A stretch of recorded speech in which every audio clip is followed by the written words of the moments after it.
ഇവിടുത്തെ ഏറ്റവും വലിയ പ്രാധാന്യമുള്ള ഒരു കർമ്മമാണ്. ഇതൊക്കെ കഴിഞ്ഞിട്ട് നമ്മൾ സമർപ്പണം ചെയ്യണത് ത്രിവേണി സംഗമത്താണ്. അപ്പോൾ അതിനെക്കുറിച്ച് രണ്ട് വാക്ക് പറയാം. എന്താണ് ആ സ്ഥലത്ത് നമ്മൾ സമർപ്പിക്കാൻ കാരണം?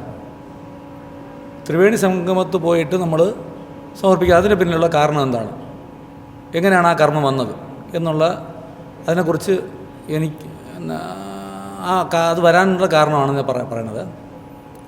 1997 ഒരു ഗുരുജയന്തി ആണെന്ന് തോന്നുന്നു. ഗുരുജയന്തിയാണോ കുംഭമേളയാണെന്നുള്ള വ്യക്തമല്ല എനിക്ക്. ഗുരു രാത്രി വന്നിട്ട് എല്ലാവരെയും കണ്ട് സംസാരിക്കുന്ന ഒരു രംഗമുണ്ട്. എല്ലാം കഴിഞ്ഞ് സമർപ്പണം ചെയ്യുന്ന സമയമുണ്ട്. കുംഭം ദീപമൊക്കെ എടുത്തതിന് ശേഷം അത് സമർപ്പിച്ചതിന് ശേഷം ഗുരു വന്ന് സംസാരിക്കും.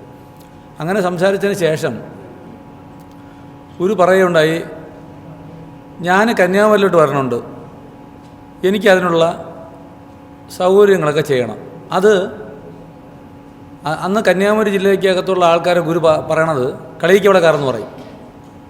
അത് കളിയിക്കവളെ കുറേ പിള്ളേരുണ്ട്, അത് അവർ നോക്കിക്കോളും. അവർക്ക് എന്ത് രീതിയിൽ അത് ചെയ്യണോ, ആ കർമ്മം ചെയ്യണോ, അത് അവർക്ക് വിട്ടുകൊടുത്തോളണം, അവരെ ഇഷ്ടത്തിന് അത് ചെയ്യും എന്ന് ഗുരു അറിയിക്കുകയും. അപ്പോൾ നമ്മളൊക്കെ എല്ലാവരും ഉണ്ട്. അന്ന് എല്ലാവരും ഒരു ഫാമിലിയായിട്ട് ആരുമില്ല, കല്യാണം കഴിഞ്ഞവരൊന്നും ആരുമില്ല. എല്ലാവരും ഒറ്റപ്പെട്ട ആൾക്കാരാണ്. ഓരോ വീടുകളിൽ നിന്നും എന്നെ പോലെ പോകുന്ന യങ്സ്റ്റേജ് ആയിട്ടുള്ള കുറച്ച് പയ്യന്മാരേ ഉള്ളൂ. ഒരു 10-15 പയ്യന്മാരുണ്ട്. അങ്ങനെ അടുത്ത ദിവസം വന്ന് നമ്മൾ കളിക്ക് അവിടെ വന്നു. നമ്മളെ അഡ്വക്കേറ്റ് ഇന്നത്തെ ശാന്തിഗിരി ആശ്രമത്തിൻ്റെ ലീഗൽ സെക്ഷനിൽ നിൽക്കുന്ന നമ്മളെ പ്രസാദിൻ്റെയൊക്കെ കൊച്ചിൻ്റെ മകനാണ്. അഡ്വക്കേറ്റ് ജയചന്ദ്രൻ അണ്ണനൊക്കെ ഉണ്ടായിരുന്നു. അവരുമായിട്ടൊക്കെ ഇരുന്ന് നമുക്കങ്ങനെ ഒരു ഗുരു വരുമ്പോൾ ഗുരുവാണ്, ഗുരു ഏറ്റവും വലുതാണ് എന്നൊക്കെ അറിയാം. ഇന്നത്തോളം ഗുരുവിനെ അറിയേണ്ട ആ ഒരു അറിവൊന്നും അന്നില്ല. ഗുരുവാണ് ഏറ്റവും വലുതാണ്, നമുക്ക് ഏറ്റവും വലിയൊരാളാണ് എന്നുള്ളതേ ഉള്ളൂ. ആ ഗുരുവിനെ എങ്ങനെ നമ്മൾ സ്വീകരിക്കും, എങ്ങനെ ഗുരുവിനെ കൊണ്ടുവരും, എങ്ങനെ ഗുരുവിനെ 10,000-3000 ആൾക്കാർ വരും, അവരെയൊക്കെ എങ്ങനെ സ്വീകരിച്ച് നമ്മൾ കൊണ്ടുപോയിട്ട് അവർക്കൊക്കെ എങ്ങനെ അക്കോമഡേറ്റ് ചെയ്യും, ഇതൊന്നും നമുക്കറിയില്ല. ആ ഒരു അനുഭവമൊന്നും നമുക്കറിയില്ല. ആ അനുഭവമില്ലാത്ത ആൾക്കാരുടെ കയ്യിലാണ് ഗുരു സ്റ്റേജിൽ പറയണം, നിങ്ങളാരും ഇടപെടേണ്ട, അവിടെ ഉള്ള കളിയിക്കുള്ള കുറച്ച് പിള്ളേർ അവർ ചെയ്തോളും എന്ന് പറയണം. അങ്ങനെ അന്ന് തീരുമാനിച്ചു. അടുത്ത ദിവസം തീരുമാനിച്ചു. ഒരു 12 ദിവസത്തെ സമയമുള്ളൂ. കന്യാകുമാരി വന്നിട്ട് ഇന്ന് നമ്മൾ സമർപ്പിക്കുന്ന ആ സ്ഥലത്ത് നമ്മൾ കണ്ടെടുത്ത സ്ഥലമാണത്. ഇന്ന സ്ഥലത്ത് ഗുരുവിനെ ഇന്ന ദിശയിൽ നോക്കിയിട്ട് കിഴക്ക് നോക്കി, മേക്കയിന് കിഴക്ക് നോക്കിയിട്ട് ഇരുന്ന് സംസാരിക്കും. അപ്പോൾ അവിടെയൊക്കെ വെറും വേസ്റ്റ് കിടന്ന സ്ഥലമാണ്, വെറും വേസ്റ്റാണ്, കുപ്പ പോലെ കൊണ്ട് കെട്ടിയിരിക്കുക. അന്നത്തെ കന്യാകുമാരി എന്ന് പറഞ്ഞാൽ അങ്ങനെ വലിയ ഇന്നത്തെ വിശാലമായിട്ടുള്ള സംഭവങ്ങളൊന്നുമില്ല. ഇതൊക്കെ ഇവിടെയുള്ള പഞ്ചായത്തുകാരുമായിട്ടൊക്കെ ചേർന്ന് അന്ന് പ്രസാദമുണ്ട് കൂടെ. പ്രസാദം ഇന്ന് പറയത്തക്ക വ്യക്തികളിൽ പ്രസാദമാണ് നമ്മളെ കൂടെ പ്രവർത്തിക്കാനുണ്ട്. മാമനുണ്ട്, പ്രസാദിൻ്റെ അച്ഛനുണ്ട്. അങ്ങനെ ഇവിടെ സ്റ്റേ ചെയ്തും ഡെയിലി വന്നിട്ട് പോയും ഇവിടുത്തെ പഞ്ചായത്തിൻ്റെ ആൾക്കാരുമായിട്ടൊക്കെ ചേർന്ന് എല്ലാ കാര്യങ്ങളും ഗുരുവിന് സ്റ്റേജ് കിട്ടണതും ആ വേസ്റ്റൊക്കെ മാറ്റി അങ്ങനെയൊക്കെ ചെയ്തിട്ട് ഗുരു പറഞ്ഞതിൻ്റെ അന്ന് നമ്മൾ കളയിക്കവളയ്ക്ക് അടുത്തുള്ള കളയിക്കവള ജംഗ്ഷൻ്റെ അടുത്ത് പാറശാലയ്ക്ക് ഇടയ്ക്കുള്ളൊരു സ്ഥലം, ഇഞ്ചിവിള എന്ന് പറയും. ആ സ്ഥലമാണ് ഗുരുവിന് സ്വീകരണം കൊടുക്കാൻ വേണ്ടി നമ്മൾ ഒരുക്കിയൊരു സ്ഥലം. അപ്പോൾ ഇത്രയും വണ്ടി വരെയില്ല, വണ്ടികളെല്ലാം പാർക്ക് ചെയ്യണം, അവരെ ഒന്ന് യോജിപ്പിക്കണം, എല്ലാവരും സെറ്റായിട്ട് ഒരേ ഇതായിട്ട് കേരളത്തിൻ്റെ ബാർഡറിന് കന്യാകുമാരിയിലോട്ട് തമിഴ്നാട്ടിലോട്ട് ഗുരുവിനെ കൊണ്ടുപോകണം. അങ്ങനെ ചിന്തിച്ചിട്ട് ആ സ്ഥലമാണ് നമ്മൾ സെലക്ട് ചെയ്തിട്ട് തമിഴ്നാടിൻ്റെ ബാർഡർ അറിയാമെന്നുള്ളവർക്കറിയാം, പാറശാല റെയിൽവേ സ്റ്റേഷന് പോകുന്ന ഒരു വഴിയുണ്ട്, ഇഞ്ചിവിളയിന് അകത്ത് ഉള്ളിലോട്ട് കയറി പോകുന്ന ഒരു വഴിയുണ്ട്. ആ വഴിക്കാണ് നമ്മൾ ഗുരുവിടെ ഒന്ന് ഗുരുവിൻ്റെ വണ്ടി നിന്നു. ടാറ്റ എസ്റ്റേറ്റ് ആണെന്ന് തോന്നുന്നു. അന്ന് ഗുരുവിന് ആദ്യമായിട്ടൊരു നല്ലൊരു വണ്ടി സമർപ്പിച്ച ഒരു വണ്ടി ടാറ്റ എസ്റ്റേറ്റ് ആണെങ്കിലാണ് ഗുരു ഇരിക്കുകയാണ്. രഞ്ജിനിയുടെ ഹസ്ബൻഡാണ് അന്നത്തെ പുള്ളി, സതീഷാണോ രഞ്ജിനിയുടെ ഹസ്ബൻഡ്, ഗുരുവിൻ്റെ ഡ്രൈവർ സന്തോഷാണ് ഡ്രൈവർ. അങ്ങനെ നിൽക്കുമ്പം ഗുരു വണ്ടിയിലിരിക്കുകയാണ്. ഗുരുവിന് സ്വീകരണമൊക്കെ കൊടുത്തു കഴിഞ്ഞു. നമ്മളങ്ങ് ഗുരു ഓരോരുത്തരും വരാൻ വേണ്ടി ആ ഇൻഫർമേഷന് വേണ്ടി അവിടെ വെയിറ്റ് ചെയ്യുമ്പോഴത്തേക്കും ഞാനിവിടെ ഇതിൻ്റെ ലാസ്റ്റ് ഈ റൂമിൻ്റെ ഇപ്പം ഈ ഹാളിൻ്റെ ലാസ്റ്റ് പോലെ നിന്നിട്ട് ഗുരുവിനെ ഇങ്ങനെ വണങ്ങിയിട്ട് നിൽക്കുകയാണ്. പോകുമ്പം നമുക്ക് ഒരു വണ്ടി അറേഞ്ച് ചെയ്തിട്ട് ആ വണ്ടി കയറി പോകണം. അതാണ് നമ്മളെയൊക്കെ എൻ്റെ എയിം. അപ്പം ഗുരു ഇങ്ങനെ നിറയെ ആൾക്കാർ ഇറങ്ങി നിൽക്കുകയാണ്. ഗുരു ഇങ്ങനെ കൈ കാണിച്ചിട്ട് വിളിക്കുകയാണ്. വിളിക്കുമ്പോൾ ഗുരുവിനെ നോക്കിയാണ് ഞാനും നിൽക്കുന്നത്. ആരാണ് വിളിക്കുന്നതെന്നുള്ള അറിയില്ല. എൻ്റെ ഫ്രണ്ടിലൊക്കെ നിറയെ ആൾക്കാരുണ്ട്. അപ്പോൾ ഗുരു ഇങ്ങനെ തലയെ ചെറുതായിട്ട് ഇങ്ങനെ മാറ്റിയിട്ട് ഇനി വാഴാന്ന് വിളിക്കുകയാണ്. അപ്പം ഞാൻ നോക്കിയപ്പം വേറെ ആരെയും ഇത് ചെയ്യുന്നില്ല, എന്നെയാണ് വിളിക്കുന്നത്. ഞാൻ ഓടിപ്പോയി. ഗുരുവിൻ്റെ അടുത്ത് പോകാനും ഗുരുവിൻ്റെ സംസാരിക്കാനൊക്കെ ഭയങ്കര ഭയമാണ്. അത്ര ഒരു ഭക്തിയാണ് ഗുരുവിനോട്. അപ്പം ഗുരു പറഞ്ഞു, എടാ എനിക്ക് നാഞ്ചനാടൊന്ന് കാണണം, നാഞ്ചനാട് കാണണം, നീ എനിക്കൊന്ന് കാണിച്ചു തരണം, കാണിച്ചു തന്നിട്ട് നീ എൻ്റെ കൂടെ കാണണമെന്ന് പറഞ്ഞു. ഈ യാത്രയുടെ കൂടെ കാണണം, അത് നീ ഫ്രണ്ട് വണ്ടിയിൽ പോയി കയറിക്കോ, ആ എസ്കൗട്ട് പോണ വണ്ടിയിൽ കയറിക്കോ എന്ന് പറഞ്ഞു. ഞാൻ ഓടി വന്നു. ആ ഫ്രണ്ട് വണ്ടിയിൽ രാജൻ വർഗീസ്, നമ്മളെ ഗുരുനിശ്ചയ സ്വാമി എന്ന് പറഞ്ഞ ഒരു സ്വാമി, ഇപ്പം ആ ആശ്രമമായിട്ടില്ല, ഇവരെ ക്രൂരത കൊണ്ട് അദ്ദേഹം പാണ്ടിച്ചേരിയിലൊരു നമ്മളെ ഒരു ആശ്രമത്ത് അഭയം ഉണ്ടെന്നാണ് ഞാൻ അറിഞ്ഞത്. അദ്ദേഹമുണ്ട്. പിന്നെ ഗൗഡ ബ്രാഹ്മണരിൽ ഒരു സ്വാമി ഉണ്ടല്ലോ, അതിൻ്റെ പേരൊക്കെ മറന്നുപോയി, ഒരു കൊച്ചു പയ്യനായിരുന്നു അദ്ദേഹം. അവരൊക്കെയാണ് ഒരു പിക്കപ്പ് വണ്ടിയാണ്. എന്നോട് കയറാൻ പറഞ്ഞു. അപ്പോൾ ആദ്യം പറഞ്ഞു അങ്ങനെ കയറ്റില്ല, ഇത് ഫ്രണ്ടിൽ പോകുന്ന എസ്കോട്ട് വണ്ടിയാണ്, ഇതിൽ നിന്ന് കയറാൻ നോക്കില്ലെന്ന് പറഞ്ഞു. ഇല്ലല്ലോ ഗുരു പറഞ്ഞയച്ചാണെന്ന് പറഞ്ഞ് അങ്ങനെ കയറി. അപ്പം ഈ വിശ്വബോധസ്വാമി അങ്ങനെ അദ്ദേഹം അന്ന് ബ്രഹ്മചാരിയാണ്. അപ്പോൾ അങ്ങനെ ഫ്രണ്ടിൽ പോകുമ്പോൾ എനിക്ക് നാഞ്ചനാടെന്ന് പറഞ്ഞു കേട്ടു. കാഞ്ചനാട് നമ്മൾ തമിഴ്നാട്ടിലായതുകൊണ്ട് പഠിച്ചിട്ടുണ്ട്. നാഞ്ചനാട് എന്ന് വെച്ചാൽ മാർത്താണ്ഡവർമ്മരെയും അന്ന് ചേരനാടൊക്കെ ആയിരുന്ന സമയത്തൊക്കെ ഇത് നെൽ കൃഷി ചെയ്യുന്ന സ്ഥലമാണ്. ഇത് ഈ സുശീന്ദ്രൻ ഏരിയ എന്ന് പറയുന്ന സ്ഥലമൊക്കെ ഭയങ്കര, അന്ന് ബിൽഡിങ്ങോ കാര്യങ്ങളൊന്നുമില്ല, ഭയങ്കര ഒരു നെൽകൃഷിയുടെ ഒരു അങ്ങോട്ട് എക്സ്പോർട്ട് ചെയ്യുന്ന സ്ഥലമാണ്. ആ കേരളം അവർ ഭരിച്ചിരുന്ന സ്ഥലത്തൊക്കെ കൊണ്ട് അരി ഇത് ചെയ്യുന്ന സ്ഥലമാണ്. അത്ര ഇമ്പോർട്ടൻസ് ആയ സ്ഥലമാണെന്ന് ഞാൻ പഠിച്ച് കേട്ടിട്ടുണ്ട്. എന്നാൽ എനിക്കറിയില്ല, നാഞ്ചനാട് അറിയില്ല. ഗുരുവിനോട് ഏറ്റവും ഓക്കെ ഞാൻ കാണിച്ചു തരാമെന്ന് പറഞ്ഞു. ടെൻഷൻ പിടിച്ച്. അപ്പോൾ എൻ്റെ കൂടെ ഈ കാർത്തിക് എന്ന് പറയുന്ന ഒരു പയ്യനുണ്ട്. കാർത്തിക് ഇന്ന് ഇല്ല, മരിച്ചുപോയി. ദർശനമൊക്കെ ഉണ്ടായിരുന്നൊരു പയ്യനാണ്.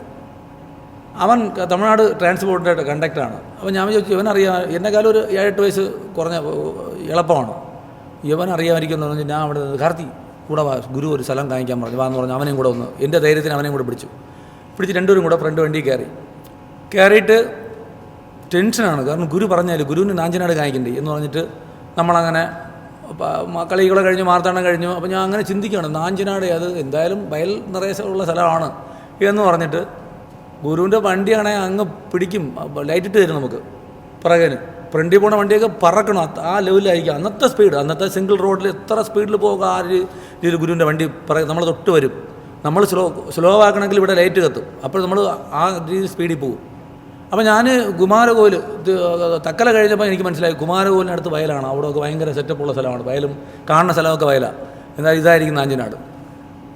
വണ്ടി കണ്ടെന്ന് പറയും, നിർത്താൻ പറയും. നിർത്തി ഒരു 10 കിലോമീറ്റർ സ്പീഡൊക്കെ ആകുമ്പം ചാടി ഇറങ്ങും. കാരണം അന്ന് ഒരു 30 വയസ്സ് ഏജേ ഉള്ളൂ. നമുക്ക് ഇത്തിരി ഓട്ടോ ഇതൊക്കെ പ്രാക്ടീസ് ചെയ്തിട്ടുണ്ട്. ചാടി ഇറങ്ങേണ്ട ഒരു കപ്പാസിറ്റി ഓടും.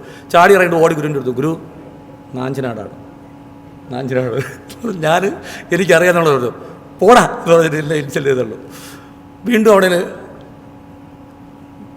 സാധാരണ ഭാഷ പറഞ്ഞാൽ വളിക്കും നമ്മൾ, അത്ര ഇതാവും. വീണ്ടും അവിടെ ഓടിപ്പോയി വണ്ടി കയറിയിട്ട് വീണ്ടും ആലോചിക്കുകയാണ്. ആ നിമിഷം കൊണ്ട് നമുക്ക് ചിന്തയിൽ തോന്നും ഇനി അടുത്ത് എവിടെയാണ് കാണിക്കണമെന്ന് പറഞ്ഞിട്ട്. അത് കഴിഞ്ഞിട്ട് നേരെ നാറൂർ കഴിഞ്ഞിട്ട് ഇവിടെ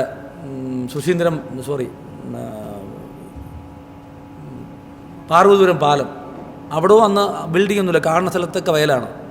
അപ്പോൾ അതായിരിക്കും എന്ന് പറഞ്ഞിട്ട് യഥാർത്ഥം പറഞ്ഞ ഒരു ജോക്കറാക്കിയെന്ന് പറയാം. അത്ര ഇതായി. ആ പാർവതീപുരം പാലത്ത് നിർത്തിയിട്ട് ഓടി. അപ്പോഴും വണ്ടി നിർത്തുന്നതിന് മുമ്പ് ചാടിയിട്ട് ഗുരുവിൻ്റെ അടുത്ത് പോയാണ്. പോകുമ്പം ഗുരു ഇതാണ് നാഞ്ചനാട് എന്ന് പറയും. അപ്പോഴും ഗുരു പറയും ഇവിടെ പോടാ എന്ന് പറയും. വീണ്ടും പോയി വണ്ടി കയറുന്നു. നാരൂർ ടൗൺ കഴിയണം.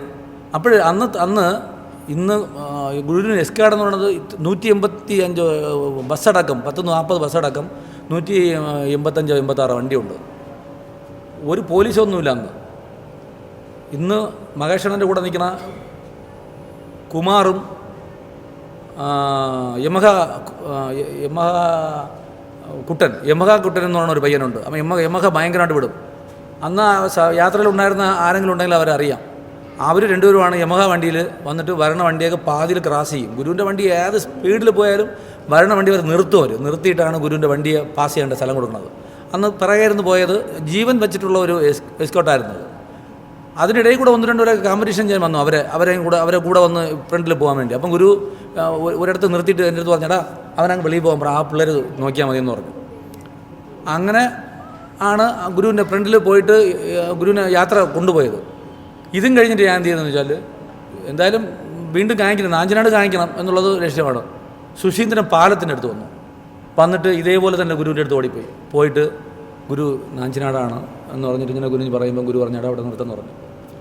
സുശീന്ദ്രൻ പാലത്തിൻ്റെ ആ മുകളിൽ താഴെ കൂടെ ഇപ്പം ട്രെയിൻ പാസ് ചെയ്യണം ആ സ്ഥലത്താണ് ഞാൻ നിർത്തിയത്. നിർത്തുമ്പോഴത്തേക്കും ഗുരു രണ്ട് സൈഡും വളരെ അതാണ് നാഞ്ചനാടെന്നുള്ളത് നമുക്ക് ഉറപ്പാണ്. രണ്ട് സൈഡും അങ്ങനെ നോക്കി വളരെ സന്തോഷത്തോടെ ഒരു 2-3 മിനിറ്റ് നിർത്താൻ പറയണം, എല്ലായിടത്തും നിർത്താൻ പറ, സൈഡിൽ ഒതുക്കി നിർത്താൻ പറഞ്ഞു. ഞാനങ്ങനെ എല്ലാ വണ്ടി ഇങ്ങനെ കൈ കാണിക്കുകയാണ്. ഗുരു അങ്ങനെ രണ്ട് സൈഡും അങ്ങനെ നിർത്തി നെഞ്ചിൽ കൈ വെച്ചിട്ട് വളരെ സന്തോഷത്തോടെ ഇത് ചെയ്യണം. അതും കഴിഞ്ഞപ്പോൾ അപ്പോഴെന്നെ എന്ത് വേടാ എനിക്ക് ഈ വണ്ടികളെയൊക്കെ ഒന്നിച്ച് കാണണം, അതിനൊന്ന് നീ ഇത് ചെയ്ത് തരണം. ശരി എന്ന് പറഞ്ഞു. അപ്പോഴും ഈ പ്രദേശം നമുക്ക് അറിയില്ല, നമുക്ക് കന്യാകുമാരി എപ്പോഴുമൊക്കെ വന്നിട്ടുണ്ട്, അല്ലാതെ ഇത്രയും വണ്ടികളെ ഗുരുവിനെ കാണാൻ എങ്ങനെ സ്ഥലം ഒരുക്കും എന്ന് പറഞ്ഞാൽ അപ്പോഴും ചിന്തിക്കുമ്പം എനിക്ക് തോന്നി ഇവിടെ കുറച്ചപ്പുറത്ത് 1 കിലോമീറ്റർ കഴിയുമ്പോൾ ഒരു പഴത്തോട്ടം എന്നുള്ള ഇതുണ്ട്. ഇപ്പം ഒരു അക്വ പാർക്ക് അവിടെ ഉണ്ട്. ആ സ്ഥലം ഗുരു നിന്നാൽ കുറച്ച് കാണാം, ഒരു 3/4 കിലോമീറ്ററൊക്കെ നമുക്ക് ഡയറക്റ്റായി കാണാം. അങ്ങനെ ആ സ്ഥലത്ത് വന്നപ്പോഴത്തേക്കും ഗുരുവിൻ്റെ വണ്ടി നിർത്തിയിട്ട് ഗുരുവിൻ്റെ വണ്ടി ക്രാസ് ചെയ്ത് നിർത്തി അങ്ങനെ കുറേ വണ്ടി, എല്ലാ വണ്ടിയും കാണാവില്ല, കുറേ വണ്ടിയൊക്കെ ഗുരുവിന് ഇത്. ആ കയറുന്ന ഇന്നൊന്നും കൂടെ പറയാനുണ്ട്, നാറൂൽ പാസ് ചെയ്യാൻ ആ കൂടെ ഫ്രണ്ട് എസ്കോട്ടായിട്ട് വന്ന ആളുകൾക്ക് നാറൂൽ പാസ് ചെയ്യണ വഴി അറിഞ്ഞൂടാ. ഫ്രണ്ടിൽ വന്ന ആളുകൾക്ക് ഗുരുവിൻ്റെ വണ്ടിയെ നാറൂൽ വഴി പാസ് ചെയ്ത് കൊണ്ടുപോകാൻ അറിയില്ല. അപ്പോൾ ഞാൻ കൂട്ടിക്കൊണ്ടുവന്ന പയ്യൻ ഡ്രൈവറാണ്, എനിക്കും അറിയില്ല. നാറൂലിന് കന്യാകുമാരി പറഞ്ഞെങ്കിൽ 2-3 വഴികളുണ്ട് മാറി ഇത് ചെയ്യാൻ. ഏത് വഴി കൂടെ പോയാൽ ഇത്രയും വണ്ടിയെ സുരക്ഷിതമായിട്ട് നമുക്ക് കൊണ്ടെത്തിക്കാൻ നോക്കുക എന്നുള്ളത് ഈ വണ്ടിയുടെ ഫ്രണ്ടിലിരുന്നവർക്ക് അറിഞ്ഞുകൂടാ. അതൊരു നിയോഗമായിരിക്കാം. ഞാൻ കൂട്ടിക്കൊണ്ടുവന്ന് കാർത്തിക് എന്ന് പറഞ്ഞാൽ നാറൂൽ ടൗൺ വഴി ഗുരുവിനെ കൊണ്ടുപോണ്ടി എങ്ങനെ നമ്മൾ കറക്റ്റായിട്ട് അപ്പം പറഞ്ഞ പ്രശ്നമില്ല, അത് ഞാൻ നോക്കിയോളാം, അവന് കണ്ടക്ടർ ആയതുകൊണ്ട് അവൻ ആ വഴി അറിയാം. അങ്ങനെ ഗുരു സുരക്ഷിതമായിട്ട് കൊണ്ടുപോവുകയും കേരള ഹൗസിൽ അന്ന് ഗുരു സ്റ്റേ ചെയ്യുകയും വൈകുന്നേരം ഈ സ്ഥലത്ത് ആണ് ഗുരു സംസാരിച്ചത് കന്യാകുമാരി ദേവിയെക്കുറിച്ചും ദർശന വശങ്ങളെക്കുറിച്ചും നാളത്തെ ലോകത്തിൻ്റെ ചരിത്രങ്ങളെക്കുറിച്ചും ഒക്കെ ലോകത്തോട് സംസാരിച്ച ഇതായിരുന്നു. ആ ഭയങ്കര ഈ ഫംഗ്ഷൻ നടക്കുന്നതിനും നമ്മളിവിടെ വരണമ്പോഴൊക്കെ ഈ കടലിൻ്റെ അത്ര ക്രൂരമായ കടലിൻ്റെ ആ ഒരു ഇതാണ്. അങ്ങനെ ഒരു സീസണാണത്. ഈ സെപ്റ്റംബർ മാസം എന്ന് പറഞ്ഞാൽ കടൽ അത്ര കോപിച്ച് നിൽക്കുന്ന സമയമാണ്. ഈ 3000 ആൾക്കാർ അവിടെ ഇരിക്കുമ്പോഴത്തേക്കും കടൽ അങ്ങനെ സാധാരണ ഇപ്പം എങ്ങനെ സൈലൻ്റാണ്, ഇതേ സൈലൻ്റായ രീതിയിലായിരുന്നു ഗുരു ഇവിടെ പ്രഭാഷണം ചെയ്ത സമയത്ത് ഇത് അപ്പോൾ ഈ ഒരു അനുഭവമാണ്. കാരണം നമ്മളിന്ന് ത്രിവേണി സംഗമത്തോളം പ്രാർത്ഥിക്കുമ്പോൾ എന്താണ് ഇതിന് ശേഷം ഞാൻ പറയാനുള്ളത്, ഇതിന് ശേഷം കന്യാകുമാരി ശാന്തിഗിരി നടന്ന പല സങ്കല്പങ്ങൾ ഗുരുവിൻ്റെ ആദ്യ സങ്കല്പ ലയനത്തിന് ശേഷം ജ്യോതിർമയ സ്വാമിയും ഇങ്ങനെ മുൻകാലത്തുണ്ടായിരുന്ന സ്വാമിമാരുടെ നേതൃത്വത്തിൽ പല സങ്കല്പങ്ങൾ നമ്മൾ നിറയെ സങ്കല്പങ്ങൾ ചെയ്തിട്ടുണ്ട്. ആ സമയത്ത് വ്യത്യസ്തമായ സങ്കല്പങ്ങൾ ഒരു 3 മാസം 6 മാസം ആകുമ്പം പുതിയ സങ്കല്പങ്ങൾ വരും. ആ സങ്കല്പങ്ങളെല്ലാം ഉദ്ഘാടനം ചെയ്തിട്ടുള്ളത് സ്റ്റാർട്ട് ചെയ്യണത് ഇവിടെ ഒരു വെളുപ്പാങ്കാലം സൂര്യൻ ഉദിക്കുന്ന സമയത്താണ്. അവരൊക്കെ വന്ന് ഇവിടെ സ്റ്റേ ചെയ്തിട്ട് ഞങ്ങളും കൂടെ വരും. ഞങ്ങളിവിടെ എവിടെയെങ്കിലുമൊക്കെ കയറി ഇരിക്കും, രാത്രിയൊക്കെ ആകുമ്പോൾ ഇരുന്നിട്ടാണ് അവർക്ക് വന്ന് അവിടെ സങ്കല്പം ചെയ്യണതും. കല്യാണമായിട്ട് കൊച്ചുങ്ങൾക്ക് വേണ്ടി ശ്രമിക്കുന്ന യുവ ദമ്പതിമാരെ അന്നും ഇവിടെ പറഞ്ഞയക്കാറുണ്ട്. അവരിവിടെ വന്നിട്ട് ഇത് ചെയ്യാറുണ്ട്. ഇവിടെ ത്രിവേണി സംഗമത്തിൽ നിന്ന് പ്രാർത്ഥിക്കാറുണ്ട്. കന്യാകുമാരി ആശ്രമം സ്റ്റാർട്ട് ചെയ്തതിന് ശേഷവും ഇങ്ങനെ കേരളത്തിൽ നിന്നുള്ള പല ആൾക്കാരും ഇവിടെ വന്ന് സ്റ്റേ ചെയ്തിട്ട് കല്യാണം കഴിഞ്ഞ പിള്ളേർ അവർക്ക് അത്ര നമുക്കൊന്നും അറിയാത്ത ഒരു ഇമ്പോർട്ടൻസ് ഉള്ള സംഭവമാണ് ഇന്ന് വൈകുന്നേരം നമ്മൾ ചെയ്യാൻ പോകുന്നത്. നമ്മൾ എന്ത് സങ്കല്പിച്ചാലും നാളെ ഗുരുവിൻ്റെ സ്ഥലമായിട്ട് കന്യാകുമാരി മാറുമെന്നുള്ളൊരു മാറ്റമില്ല. കന്യാകുമാരി ത്രിവേണി സംഗമം പ്രാർത്ഥനയ്ക്ക് ഫലമുണ്ട്. ആ ത്രിവേണി സംഗമത്തുള്ള പ്രാർത്ഥനയ്ക്ക് അത്ര ഫലമാണ്. അങ്ങനെ ഈ പ്രാർത്ഥന നമ്മൾ ശാന്തിഗിരി പരമ്പരയുടെ ഒരു അതിഗംഭീരമായ ഒരു യാത്രയാണ് ഈ യാത്ര. ഗുരു ഈ പരമ്പരയെ കൊണ്ടുവന്നിട്ട് എന്തൊക്കെയോ സങ്കല്പങ്ങൾ ചെയ്ത് ഇനി പ്രാധാന്യം ഒന്നും കൂടെ ഉണ്ട്. തിരിച്ച് ഗുരു അടുത്ത ദിവസം പോവുകയാണ്. അത് പറയാനാണ് ഞാൻ വന്നത്. തിരിച്ച് അടുത്ത ദിവസം പോകുമ്പം ഈ വന്നവർക്ക് ആർക്കും അറിയില്ല ഇതെന്തിനാണ് ഗുരു വന്നതെന്ന്. ഗുരുവിൻ്റെ കൂടെ ഗുരുവിൻ്റെ കൂടെ പ്രാർത്ഥിച്ചു. എല്ലാവരും പിറ്റേ ദിവസം രാവിലെ തലേദിവസം ത്രിവേണി സംഗമത്ത് ഗുരു സംസാരിക്കുന്നു. അടുത്ത ദിവസം രാവിലെ ഈ ബിൽഡിംഗ് ഇപ്പോൾ ഇരിക്കുന്നതിൻ്റെ അപ്പുറം ഒരു സ്ഥലമുണ്ട്, ഒരു 50 മീറ്ററേ ഉള്ളൂ. ആ റോഡിൻ്റെ അതിൻ്റെ എൻഡ് വന്ന് ചേരുന്നത് ഇവിടെ വന്ന് ചേരും, ഇവിടേക്ക് വന്ന് ചേരും. സ്വാമി വിവേകാനന്ദൻ്റെ ബർത്ത്ഡേയും നമ്മളെ മക്കളൊക്കെ ഈ സ്കൂളിലാണ് പഠിച്ചത്. അവരെ ഈ സ്കൂൾ ഡേ ഇങ്ങനെയൊക്കെ പല സംഭവങ്ങളും നടക്കുന്നത് അവിടെ വെച്ചാണ് നടക്കുന്നത്. ഇപ്പോഴീ ഈ നെക്സ്റ്റ് ഇതായിരിക്കുന്ന അവിടെയാണ് ഇതൊക്കെ നടക്കാറുള്ളത്. അവിടെ സ്റ്റേജുണ്ട് നടക്കാറുള്ളത്. അന്ന് അവൈക്കൂടത്ത് വെച്ചാണ് നടക്കാറുള്ളത്. അടുത്ത ദിവസം രാവിലെ അന്ന് തന്നെ ഗുരു പറഞ്ഞു, നാളെ രാവിലെ നിങ്ങളൊക്കെ ത്രിവേണി ഈ വിവേകാനന്ദ കേന്ദ്രത്തിൻ്റെ ലാസ്റ്റിൽ ഏകത റാണയുടെ ഒരു സമാധിയുണ്ട്. വിവേകാനന്ദൻ്റെ അസ്ഥിയൊക്കെ അവിടെ വെച്ചിട്ടുണ്ട്. ആ കടൽക്കരയിൽ പോയിട്ട് നിങ്ങൾ രാവിലെ സൂര്യോദയം കണ്ടിട്ട് അവിടെ ഇരുന്ന് സങ്കല്പിക്കണം എന്ന് ഒരു വാക്ക് പറഞ്ഞിട്ടുണ്ട്. പറഞ്ഞിട്ട് 110 ഏക്കറാണെങ്കിൽ നമുക്ക് വിധിച്ചിട്ടുള്ളത് 330 ഏക്കറാണ്. നമ്മളെ പരമ്പരയ്ക്ക് കന്യാകുമാരി വിധിച്ചിട്ടുള്ളത് കൂടെ ഇരുന്ന് കേട്ട വ്യക്തിയാണ്. 300 ഇതിൻ്റെ 3 പങ്കെന്നാണ്. ഇത് 110 ഏക്കറാണ്. ഇതും ഗുരു അന്നത്തെ ദിവസം ഈ അവൈക്കൂടത്തിരുന്ന് സംസാരിച്ച കാര്യമാണ്. അന്ന് പരമേശ്വരൻജിയൊക്കെ ഉണ്ടായിരുന്നു. ഇതിൻ്റെ ഈ വിവേകാനന്ദ കേന്ദ്രത്തിൻ്റെ സെക്രട്ടറി ആയിട്ടോ പ്രസിഡൻ്റായിട്ടോ ഇരുന്ന ആളാണ് പരമേശ്വരൻജി. പുള്ളിയൊക്കെ ഉണ്ടായിരുന്നു. അങ്ങനെ ഇവിടുത്തെ സ്റ്റാഫുകളുമായിട്ടൊക്കെ ഇരുന്ന് ഗുരു ഒരു 7-7:30 മണിക്ക് സംസാരിച്ചിട്ട് തിരിച്ചു പോവുകയാണ്. തിരിച്ചു പോയിട്ട് നമുക്കൊരു ഡയറക്ടർ ഉണ്ടായിരുന്നല്ലോ മരുത്തോമലയ്ക്ക് അടുത്ത്, അദ്ദേഹം സ്ഥലം ഇട്ടിട്ടുണ്ടായിരുന്നു. പേര് ഗവൺമെൻറ് ഡയറക്ടറായിരുന്നു. നേരികരൊക്കെ വർക്ക് ചെയ്ത ആളാണ്. നിറയെ ദിവസം അജിത്ത ഡയറക്ടർ ഇവിടെ സ്ഥലം വാങ്ങിച്ച് വീട് വെച്ചത് മരുത്തോമലയ്ക്ക് അടുത്ത് ബാബുലൻ ഡയറക്ടർ. ബാബുലൻ ഡയറക്ടറെ സ്ഥലം വാങ്ങിച്ചിട്ടുണ്ടായിരുന്നു. മരുത്തോമലയ്ക്ക് കുറച്ച് ഇപ്പുറത്താണ്. ആ സ്ഥലത്ത് പോകാൻ ഗുരുവിൻ്റെ വണ്ടിയെ തൂക്കി വെച്ചിട്ടാണ്. കാരണം സിംഗിൾ റോഡാണ്. ഇങ്ങനെ പാറകൾ ഇങ്ങനെ നിൽക്കും.